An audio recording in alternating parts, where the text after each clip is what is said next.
Assalamu alaikum wa rahmatullahi wa barakatuh. Уяттуулук менен ыйман бир орунда турат. Урматтуу бир туугандар, эже карындаштарыбызды бузуклуктардан коргойлу.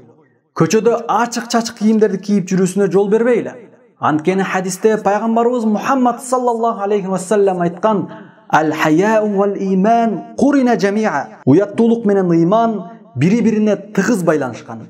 Фаида руфиа ахадухума руфиа ал-ахар. Эгерде экөөнүн бирөөсү эле кетсе, анда экинчиси да кошо кетет. Ал-Мустадрак. Кыяматка чейинки адамдарга душман болгон шайтан мусулмандарды эң биринчи ыймандан ажыратууга аракет кылат. Аллахка болгон ишеним, ыйман хадисте айтылгандай эле уяттуулук, намыстуулук менен бир орунда турат. Шайтан кайсы бир аялды ыймандан ажыратууну кааласа, анда эң биринчи аны азгырып кийиминен ажыратат.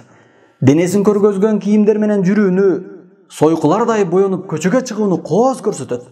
Абу Хурайра радиаллаху анху риваят кылган хадисте Аллахтын элчиси саллаллаху алейхи ва саллям айткан: "Синфани мин ахлин нар лам арахума бa'д." Тозокко түшүүчү эки түрдүү тайпадагы адамдар бар. Мен азыр аларды көрө элекмин. Ал эки тайпадын бири ва нисаун касиятун арият. Кийимдүү жалаңач жүргөн аялдар. Кийинген бирок жалаңач сыяктуу дене мүчөлөрүнүн көпчүлүк бөлүгү көрүнүп турат. Сахих Муслим. О эже карындаштар, тозокко түшүүчү адамдардан болуп калбаңыздар. Уяттуулук, ыйманды сактаңыздар.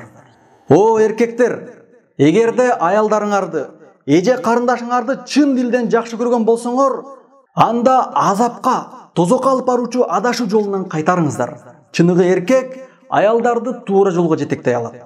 Аялдарды акыйкатка көндүрө алат. Ар намысты, уяттуулукту жана ыйманды сактайлы. أقول قول هذا وأستغفر الله لي ولكم. السلام عليكم ورحمة الله وبركاته.